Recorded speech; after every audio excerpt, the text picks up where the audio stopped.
ৰাজ্যৰ চৌদিশে অব্যাহত ৰঙালী বিহুৰ ৰং। ৰঙালী বিহু উপলক্ষে চৌদিশে এতিয়া উখল মাখল পৰিৱেশ। ব্যতিক্ৰম নহয় তামোলপুৰৰ কচুবাৰীও। বিহুৰ আনন্দত এতিয়া মতলীয়া সকলো। আজি দিনজোৰা বৰ্ণাঢ্য কাৰ্যসূচীৰে কচুবাৰী যুৱক সংঘৰ উদ্যোগত ৪৯ সংখ্যক বহাগী উৎসৱ উদযাপন কৰা হৈছে। কাৰ্যসূচী অনুসৰি মুখ্য তোৰণ উন্মোচন, বিহু পতাকা উত্তোলন, স্মৃতি তৰ্পণ, কণ কণ ল'ৰা ছোৱালীৰ খেল ধেমালিৰ আদিৰে অনুষ্ঠানটোৰ শুভাৰম্ভণি কৰা হয়। সন্ধিয়া আমন্ত্ৰিত কণ্ঠশিল্পীৰ দ্বাৰা অনুষ্ঠানৰ অন্ত পৰিব। সমূহ কাৰ্যসূচীতে অঞ্চলটোৰ সৰ্বস্তৰৰ ৰাইজৰ সহায় সহযোগিতা তথা উপস্থিতি আন্তৰিকতাৰে কামনা কৰিছে উদযাপন সমিতিয়ে। ধন্যবাদ। মই কচুবাৰী যুৱ সংঘ 1971 চনত এষ্টাব্লিছ হোৱা এই কচুবাৰী যুৱ সংঘ 1975 চনৰ পৰা এই বিহু পাতিবলৈ লোৱা হৈছে আৰু আমাৰ আজি 49তম ৰঙালী বিহু উদযাপন কৰা হৈছে কচুবাৰী যুৱ সংঘৰ সৌজন্যত।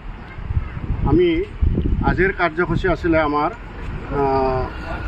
প্ৰথম মুখ্য তৰণ উন্মোচক আছিলে আমাৰ বিশিষ্ট চিকিৎসক ডাক্তৰ কংকন চন্দ্ৰ ৰাভা। তেখেতে আমাৰ উন্মোচন কৰিছে মুখ্য তৰণখন আৰু তাৰপিছতে আমাৰ বিহু পতাকা উত্তোলন আৰু কচুবাৰী যুৱ সংঘৰ পতাকা উত্তোলন হৈছে।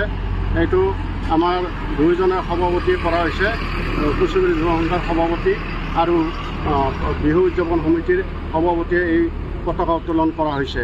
তাৰপিছতে আৰু এটা কাৰ্যসূচী কৰিছে, সেইটো হ'ল শ্বহীদ তৰ্পণ।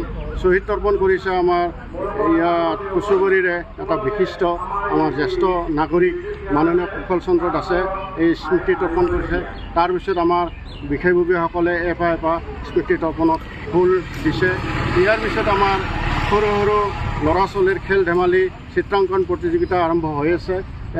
তাৰপিছত আমাৰ আবেলি 2 বজাত আজি বিভিন্ন ৰঙালী বিহুৰ দল আহি আমাৰ বিহুৱা দল আহি বিহু প্ৰদৰ্শনীমূলক অনুষ্ঠান চলিব। আমাৰ 2 বজাৰ পৰা আমাৰ বিশেষকৈ গৰমথলী বিহুৱা দল তেজপুৰ আৰু আমাৰ ৰাংঢালী বিহুৱা দল হাজোপুলাটিৰ পৰা আহিব।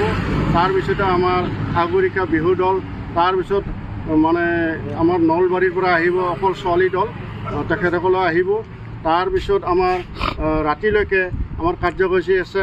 আমাৰ সন্মানীয় স্থানীয় বিধায়ক মাননীয় জলেন দৈমাৰী দেৱে আমাৰ সাংস্কৃতিক সন্ধিয়াটো উদ্বোধন কৰিব। উদ্বোধন কৰাৰ পিছতে আমাৰ অসমৰ সুকণ্ঠী গায়িকা নিৰ্মালী দাসে গীত পৰিৱেশন কৰিব।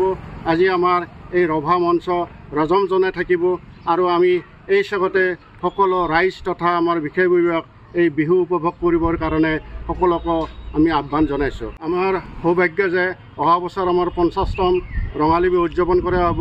সেইটোত আমি সোণালী জয়ন্তী হিচাপে উদযাপন কৰিম আৰু আমাৰ প্ৰস্তুতি এতিয়াৰ পৰা হ'ব। এই বিহু শেষ হোৱাৰ পিছতে আমাৰ কমিটিখন বহলভাৱে গঠন কৰা হ'ব।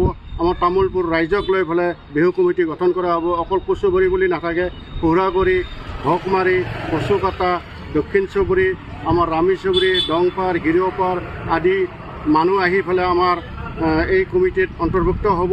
এই কমিটি আমাৰ অহা বছৰ আমাৰ স্মৃতি গ্ৰন্থৰ লগতে 3 দিনীয়া কাৰ্যসূচীৰে আমি সোণালী জয়ন্তী উদযাপন কৰিম বুলি আমি চিন্তা চৰ্চা কৰিছোঁ আৰু উদযাপন হ'ব।